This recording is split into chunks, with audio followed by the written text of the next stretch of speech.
ഫൈബ്രോമൈൽജിയ എങ്ങനെയാണ് ഇരിക്കുന്നത്? ഇതാ ഇങ്ങനെയാണ് ഇരിക്കുന്നത്. ഹായ്, ഞാൻ ദീപ.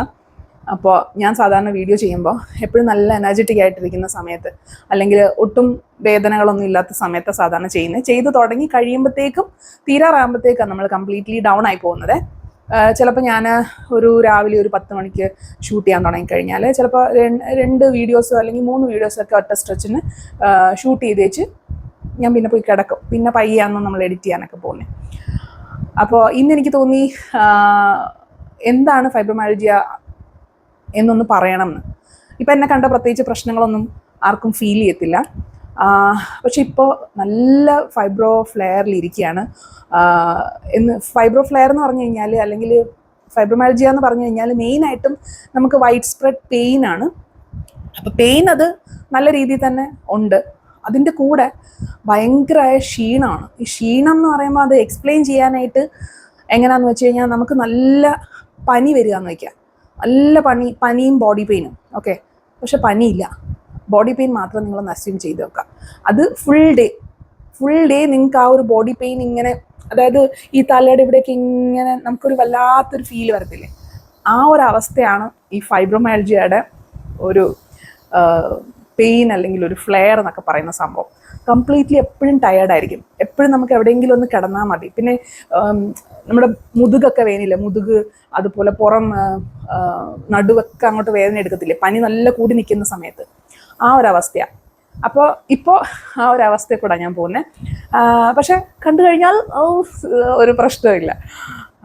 അപ്പം ഇത് നല്ല കൂടി നിൽക്കുന്ന സമയത്ത് എങ്ങനെയാണെന്ന് വെച്ച് കഴിഞ്ഞാൽ, അതിരാവിലെ എണീക്കുമ്പോഴാണെങ്കിലും നമുക്ക് ബെഡിൽ നിന്ന് പുറത്തിറങ്ങുക എന്ന് പറയുന്നത് വലിയൊരു ബുദ്ധിമുട്ടുള്ള കാര്യമാണ്. ആരെങ്കിലും ഉന്തിത്തള്ളി എണീപ്പിച്ച് വിടണം, അല്ലെങ്കിൽ നമുക്ക് തന്നെ തോന്നണം അയ്യോ നമുക്ക് പിള്ളേരെ സ്കൂളിൽ വിടാനുണ്ട്, അത്യാവശ്യമാണ് എന്ന് തോന്നിയാൽ മാത്രമേ നമ്മൾ എണീക്കത്തുള്ളൂ. അതൊരു ഭയങ്കര അവസ്ഥയാണ്. പിന്നെ എണീറ്റ് കഴിഞ്ഞാൽ തന്നെ കംപ്ലീറ്റ്ലി ബോഡി സ്റ്റിഫായിരിക്കും. സ്റ്റിഫെന്ന് പറഞ്ഞാൽ ഇപ്പം ഈ കൈ എനിക്ക് ഇങ്ങനെ വെക്കുക എന്ന് പറയുന്നത് ഒരു ടാസ്ക്കാണ്. അതായത് എല്ലാ ജോയിൻറ്റും നല്ല വേദനയാണ്. ഓക്കെ, പക്ഷെ നമ്മളെ കണ്ടു കഴിഞ്ഞാൽ ആരും ഒന്നും പറയത്തില്ല. അപ്പം നമുക്ക് ഇത് വിസിബിൾ അല്ലാത്തത് കൊണ്ട് തന്നെ നമുക്കിതിനകത്തൊരു ഗിൽറ്റ് ഫാക്ടറും കൂടെ ഉണ്ട്. അപ്പം എന്നാന്ന് വെച്ച് കഴിഞ്ഞാൽ, നമ്മളെ കണ്ടു കഴിഞ്ഞാൽ പ്രത്യേകിച്ചൊന്നും തോന്നില്ല. അപ്പോൾ എനിക്ക് വയ്യാന്ന് പറഞ്ഞാലും ഇവള് ചുമ്മാ ആക്ട് ചെയ്യാമെന്ന് കരുതിയിട്ടേ നമുക്ക് തന്നെ ഒരു സെൽഫ് ഡൗട്ട് ഉണ്ടാവും. ശരിക്കും എനിക്ക് പ്രശ്നമുണ്ടോ, എനിക്ക് പുറമെ കാണിക്കാനായിട്ടൊന്നും തോന്നില്ല. അതോ ഇനി എൻ്റെ തോന്നലാണോ എന്ന് കുറേ ആയി കഴിയുമ്പോൾ നമുക്ക് തന്നെ തോന്നും എൻ്റെ തോന്നലാണോ. ഇപ്പം ഞാൻ ഇരുന്ന് സംസാരിക്കുന്ന സമയത്ത് പോലും എൻ്റെ മുതുകും പുറകൊക്കെ ഭയങ്കര വേദന എടുക്കുക. അപ്പോൾ എനിക്ക് കുറച്ച് നേരം ഇങ്ങനെ കണ്ടിന്യൂസ് ഇരിക്കാൻ പോലും പറ്റുന്നില്ല. ഞാനിപ്പോൾ ഒരു കട്ടിൽ കിട്ടി അപ്പം കിടക്കും. അതാണ് അവസ്ഥ. പിന്നെയും ഈ ഗിൽറ്റാണ്. അയ്യോ നമുക്ക് ചെയ്യാൻ കാര്യങ്ങളുണ്ടല്ലോ, ഒന്നുമില്ലേ പിള്ളേരെ സ്കൂളിൽ വിടാനാണെങ്കിലും, അല്ലെങ്കിൽ ഓഫീസിൽ പോകാനാണെങ്കിലും, അല്ലെ ഏൽപ്പിച്ച ജോലി ചെയ്യാനാണെങ്കിലും, അല്ലെങ്കിൽ നമ്മൾ ചുമ്മാ കുത്തിയിരുന്ന് തിന്നുന്നു എന്നൊരു തോന്നൽ നമുക്ക് ഉള്ളിലുണ്ടാകത്തില്ലേ.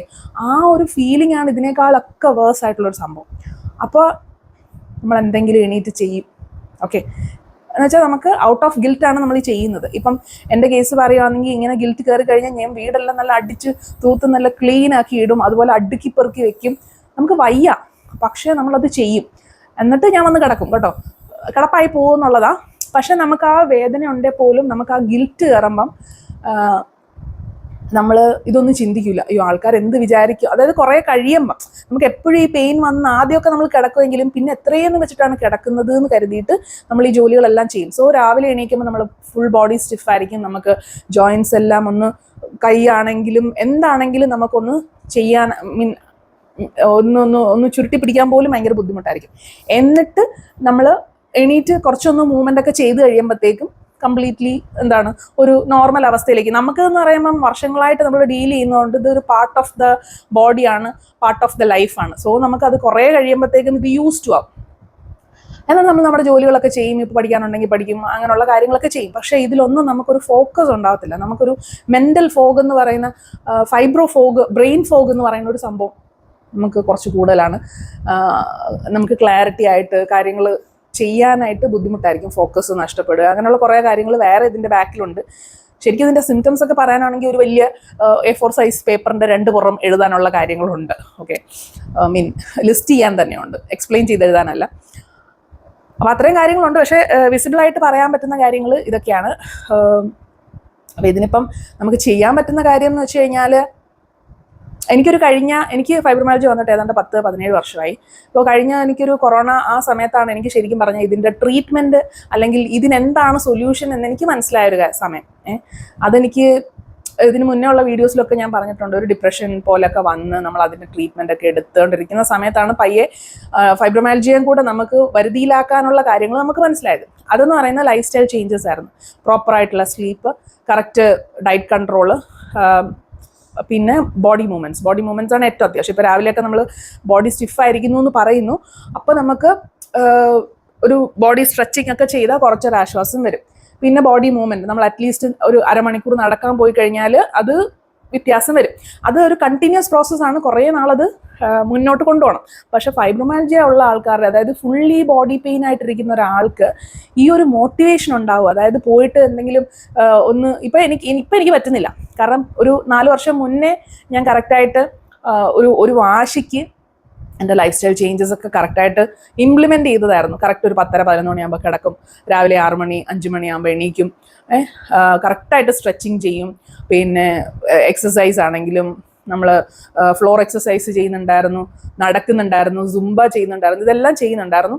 പക്ഷേ ഇപ്പോൾ ഈ ഒരു കഴിഞ്ഞ 2-3 മാസമായിട്ട് എൻ്റെ കംപ്ലീറ്റ് ലൈഫ് സ്റ്റൈല് മാറിക്കൊണ്ടിരിക്കുക എന്ന് വെച്ച് കഴിഞ്ഞാൽ അത് ഞാൻ മനഃപൂർവ്വം മാറ്റിയൊന്നുമല്ല.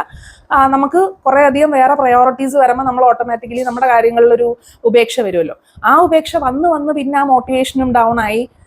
പിന്നെ എന്തുകൊണ്ടാണ് നമ്മൾ തിരിച്ച് ആ ഒരു മോട്ടിവേഷനിലേക്ക് വരാൻ പറ്റാത്തതെന്ന് ചോദിച്ചു കഴിഞ്ഞാൽ എനിക്ക് അറിഞ്ഞുകൂടാ. നമ്മുടെ മൈൻഡ് വർക്കാവുന്നില്ല, അല്ലെങ്കിൽ നമുക്ക് പറ്റുന്നില്ല. കംപ്ലീറ്റ്ലി ഏത് നേരവും പെയിൻ ആയിട്ടിരിക്കുന്ന ഒരാൾക്ക് ഈ ഒരു മോട്ടിവേഷനോടെ വന്ന് അല്ലെങ്കിൽ വേറെ പ്രയോറിറ്റീസും ഒക്കെ ഉള്ള ഒരാൾക്ക് ഈ ഒരു മോട്ടിവേഷനോട് വന്ന് നമ്മുടെ ലൈഫ് സ്റ്റൈല് കറക്റ്റ് ചെയ്യുക എന്ന് പറയുന്ന ഒരു വലിയ ടീഡിയസ് ടാസ്ക്കാണ്. നമ്മൾ വണ്ണം കുറയ്ക്കാൻ പോകുന്ന പോലെ തന്നെ ഒരു ടീഡിയസ് ടാസ്ക്കാണ്. നമുക്ക് ആ മോട്ടിവേഷൻ ഫുൾ ഓൺ നിൽക്കണം. പക്ഷേ ഫൈബ്രോമയാൽജിയ, ഫൈബ്രോ ഫ്ലെയർ, അതുപോലെ ഈ തലവേദന, ബോഡി വൈഡ് സ്പ്രെഡ് പെയിൻ എന്ന് പറയുമ്പം ചിലർക്ക് ഓരോരോ പോയിന്റ് ഉണ്ടാവും. ഇപ്പം എൻ്റെ കേസിലാണെങ്കിൽ എനിക്ക് എപ്പോഴും നമുക്ക് ഒരു നെക്കും ഷോൾഡറും ഹെഡേക്കും ആണ് കൂടുതലായിട്ടും വരുന്നത്, ഒരു മൈഗ്രെയിൻ്റെ പോലെ തന്നെ. എന്നാൽ ഈ ഒരു ഭാഗത്ത് സ്റ്റിഫായിട്ട്, മസിൽ സ്റ്റിഫായിട്ട്, പിന്നെ അവിടുന്ന് പെയിൻ റേഡിയേറ്റ് ചെയ്യുകയാണ് സാധാരണ ചെയ്യുന്നത്. അതില്ലാണ്ടുള്ള അവസ്ഥയിൽ ഫുൾ ടൈം നമുക്ക് ഈ ഒരു ബോഡി പെയിൻ, ഒരു വൃത്തികെട്ട ഒരു ബോഡി പെയിൻ. അപ്പം ആ ബോഡി പെയിനും വെച്ചിട്ട് നമുക്ക് മര്യാദയ്ക്കൊന്നും ചിന്തിക്കാനോ അല്ലെങ്കിൽ നമ്മുടെ ലൈഫിൽ എന്തെങ്കിലും ഇംപ്ലിമെൻറ്റ് ചെയ്യാനോ പറ്റത്തില്ല എന്ന് പറഞ്ഞു കഴിഞ്ഞാൽ നമ്മൾ മനസ്സ് വെച്ചാൽ പറ്റും. പക്ഷേ ആ ഒരു മോട്ടിവേഷൻ, ആ ഒരു എന്താണ് പറയുന്നത്, ആ ഒരു വിൽ പവർ എന്ന് പറയുന്നത് നമ്മുടെ പെയിനെയും മേളി വന്നാൽ മാത്രമേ നമുക്ക് പറ്റത്തുള്ളൂ. അപ്പോൾ ഞാൻ ഇങ്ങനെ ഒത്തിരി പേരുടെ അടുത്ത് പറയും, ഇങ്ങനെ ലൈഫ് സ്റ്റൈൽ ചേഞ്ചസ് ചെയ്താൽ വ്യത്യാസം വരും എന്ന് പറഞ്ഞാൽ പോലും പലർക്കും ചെയ്യാൻ പറ്റാറില്ല. ഒന്ന് അവരുടെ വീട്ടിലെ സാഹചര്യമായിരിക്കും, ആൾക്കാർ അംഗീകരിക്കുന്നുണ്ടാവില്ല, അവർക്കായിട്ട് ഇപ്പോൾ ഒരു സ്പേസ്. ഇപ്പോൾ എൻ്റെ കേസിലാണെങ്കിൽ പോലും എനിക്ക് ചെയ്യണമെങ്കിൽ ബാക്കിയുള്ള ആൾക്കാർ ഇവിടെ എങ്ങനെ ഇരിക്കുന്നു എന്നൊക്കെ ഉള്ളതിനെ ബേസ് ചെയ്തിട്ടല്ല, ബാക്കിയുള്ളവരുടെ റൂട്ടീനെയൊക്കെ ബേസ് ചെയ്തിട്ടാണ് ഞാൻ എൻ്റെ കാര്യം അഡ്ജസ്റ്റ് ചെയ്യുന്നത്. അപ്പം അങ്ങനെ അഡ്ജസ്റ്റ് ചെയ്ത് വരുമ്പോൾ നമ്മളെപ്പോഴും നമ്മുടെ ഫാമിലിക്ക്, നമ്മുടെ പിള്ളേർക്കും ഒക്കെ പ്രയോറിറ്റി കൊടുത്തിട്ട് നമ്മുടെ കാര്യം ചെയ്യാൻ നിൽക്കുമ്പോൾ നടക്കില്ല. അപ്പോൾ അല്ലെങ്കിൽ പിന്നെ നമ്മുടെ മൈൻഡ് സെറ്റ് മാറ്റി നമ്മൾ വേറൊരു ടൈം നമുക്കായിട്ട് തന്നെ കണ്ടെത്തി അതിന് വേണ്ടിയിട്ട് വർക്ക് ചെയ്യണം. അപ്പം ഇപ്പം അത് ചെയ്തുകൊണ്ടിരിക്കുന്നുണ്ടെങ്കിൽ പോലും അതിൻ്റെ റിസൾട്ട് കിട്ടുക എന്ന് പറയുന്നത് കുറേ അധികം ബുദ്ധിമുട്ടുള്ളൊരു കാര്യമാണ്. പിന്നെ ഇതൊക്കെ ചെയ്താൽ പോലും സ്ട്രെസ് എന്ന് പറയുന്നൊരു ഫാക്ടറുണ്ട്. അത് ഈ ഗിൽറ്റിനകത്തും പിന്നെ വേദനയ്ക്കകത്തും ഇടയിൽ കൂടെ ഇങ്ങനെ ഞൊളഞ്ഞ് നമ്മളെ കംപ്ലീറ്റ് താറുമാറാക്കുക. ആ സ്ട്രെസ് അടിക്കേണ്ട, നീ കൂളായിട്ടിരിക്കുന്നു പറഞ്ഞാൽ പോലും നമുക്ക് അങ്ങനെ തൂത്ത് വിടാൻ പറ്റുന്നൊരു സാധനമല്ല സ്ട്രെസ് എന്ന് പറയുന്നത്. അതിങ്ങി വരും, നമ്മുടെ ചിന്തകളാണല്ലോ. അപ്പോൾ ആ ചിന്തകൾ കംപ്ലീറ്റ്ലി ഒന്ന് സെറ്റാക്കി എടുക്കുക എന്ന് പറയുന്നതും വേറൊരു ടാസ്ക്കാണ്. അപ്പോൾ ജസ്റ്റ് പറഞ്ഞ് കടുകേറിപ്പോയി, ബട്ട് ജസ്റ്റ് ഇതൊന്ന് പറയണമെന്ന് തോന്നി. കാരണം ഒത്തിരി പേർക്ക്, ഇപ്പം എന്നോടാണെങ്കിൽ പോലും ആൾക്കാർക്ക് ഞാൻ പറയുകയാണ്, ഞാനൊരു 10 മിനിറ്റ് ഇന്ന ജോലി ചെയ്ത് കഴിഞ്ഞപ്പോൾ ഞാൻ തളർന്നു പോയി എന്ന് പറയുമ്പോൾ, ഇത് ചെയ്തപ്പോഴത്തേക്കും തളർന്നോ എന്നാ ചോദിക്കുന്നത്. അല്ലെങ്കിൽ ഞാനൊരു എൻ്റെ അടുക്കളയൊന്ന് ഒതുക്കി കഴിഞ്ഞപ്പോഴത്തേക്കും ഞാൻ വയ്യാണ്ടായി, അല്ലെ 2 തുണി കഴിയപ്പോഴത്തേക്കും എനിക്ക് ഒട്ടും പറ്റാണ്ടായി എന്ന് പറയുമ്പം ആൾക്കാർ ചോദിക്കും, ഒരു 2 തുണി കഴിയാനാണോ ഇത്രയും ക്ഷീണം എന്ന് ചോദിക്കും. പക്ഷെ അത് നമ്മൾ സ്വന്തമായിട്ട് വരുത്തി വയ്ക്കുന്ന ക്ഷീണമല്ല, നമ്മുടെ ബോഡിയുടെ പ്രശ്നമാണ്. ഓക്കെ, നമ്മളുടെ എന്തായാലും പറയുന്നത്, നമ്മുടെ നെർവ് ഡിസോർഡറാണ് ഈ ഒരു സംഭവം എന്ന് പറയുന്നത്. അതായത് ആവശ്യമില്ലാത്ത പെയിൻ സിഗ്നൽസ് നമുക്ക് കിട്ടിക്കൊണ്ടിരിക്കുകയാണ്. പെയിനൊന്നും ഇല്ലെങ്കിൽ പോലും അവിടുന്ന് ഇവിടുന്ന് നമുക്ക് പെയിൻ സിഗ്നൽ, ലൈക്ക് വളരെ സിമ്പിളായിട്ട് പറയുകയാണെങ്കിൽ, ഒരു കാറിൻ്റെ മറ്റേ അലാറം അടിക്കില്ലേ, കള്ളൻ അല്ലെങ്കിൽ നമ്മൾ ലോക്ക് ഇല്ലാണ്ട് നമുക്ക് തുറക്കാനായിട്ട് ശ്രമിച്ചിട്ട് കാറിൻ്റെ അലാറം അടിച്ചുകൊണ്ടിരിക്കുകയാണ്. പക്ഷെ നമ്മൾ തൊട്ടിട്ടില്ല, കാറിൻ്റെ തുറന്നിട്ടില്ല, ഒന്നും ചെയ്തിട്ടില്ല, അനാവശ്യമായിട്ട് അത് കരഞ്ഞുകൊണ്ടേ ഇരിക്കുകയാണ്. അപ്പോൾ എന്തായിരിക്കും നിങ്ങളുടെ ഫീലിംഗ്? ആ ഒരു ഫീലിംഗ് ആണ് ഈ ഒരു പെയിൻ എന്ന് പറയുന്നത്. നമ്മളായിട്ടൊന്നും ചെയ്യണ്ട, ചുമ്മാ പെയിൻ വന്നുകൊണ്ടിരിക്കുക. അപ്പം അങ്ങനെ ഇരിക്കുന്ന സമയത്ത് നമുക്ക് ഇത് ഇത്രയും നേരം ഇരുന്നപ്പോൾ തന്നെ എൻ്റെ മുതുകൊക്കെ എനിക്ക് വേദന എടുത്തിട്ട് എനിക്ക് പറ്റുന്നില്ല, ഇരിക്കാൻ പറ്റുന്നില്ല. അതാണ് ഞാൻ ഞൊളഞ്ഞോണ്ടിരിക്കുന്നത്. അപ്പോൾ ഇത്രയേ ഉള്ളൂ. ജസ്റ്റ് ഒന്ന് പറയണം എന്ന് തോന്നി. ഇത് ഫൈബ്രോമയാൽജിയ ഉള്ള ആൾക്കാരെക്കാളും ഫൈബ്രോമയാൽജിയ ഉള്ള ആൾക്കാരുടെ ചുറ്റുപാടും നിൽക്കുന്ന ആൾക്കാർക്ക് വേണ്ടിയിട്ട് ചെയ്ത വീഡിയോ ആണ്. കാരണം അവർ മനസ്സിലാക്കണം ഇതാണ് അവസ്ഥ. ചുമ്മാ പറയുന്നതല്ല, അതില്ലാത്തൊരു കാര്യമൊന്നുമല്ല. പക്ഷെ നമ്മൾ തന്നെ കുറേ നാൾ ഈ പെയിൻ എല്ലാം അനുഭവിച്ച് ചുറ്റുമുള്ള ആൾക്കാരുടെ അടുത്ത് പറയുമ്പം അവരുടെ ഒരു റെസ്പോൺസ് ഒക്കെ കണ്ടു കഴിയുമ്പോൾ നമുക്ക് തന്നെ തോന്നും, ഇനി എനിക്ക് ശരിക്കും പെയിൻ ഉണ്ടോ, അതോ ഇനി എനിക്ക് തോന്നുന്നതാണോ? അങ്ങനെ ഒരു ഡൗട്ട് വരെ, സെൽഫ് ഡൗട്ട് എന്ന് പറഞ്ഞൊരു സാധനമാണ്, ഒരു വൃത്തികെട്ട സാധനമാണ്. പിന്നെ നമുക്ക് ഒരു ചെറിയ പനി വന്നാൽ പോലും നമുക്കൊന്ന് ഹോസ്പിറ്റലിൽ പോകാൻ തോന്നത്തില്ല. കാരണം നമ്മൾ ശരിക്കും എനിക്ക് അസുഖമുണ്ടോ, പോണോ എന്ന് ഒരു 2 വട്ടം നമ്മൾ ആലോചിക്കും. അപ്പോൾ അങ്ങനത്തെ ഒരു അവസ്ഥയാണ്. ജസ്റ്റ് ഒന്ന് ഷെയർ ചെയ്യണം തോന്നി. അടുത്ത വീഡിയോ നമുക്ക്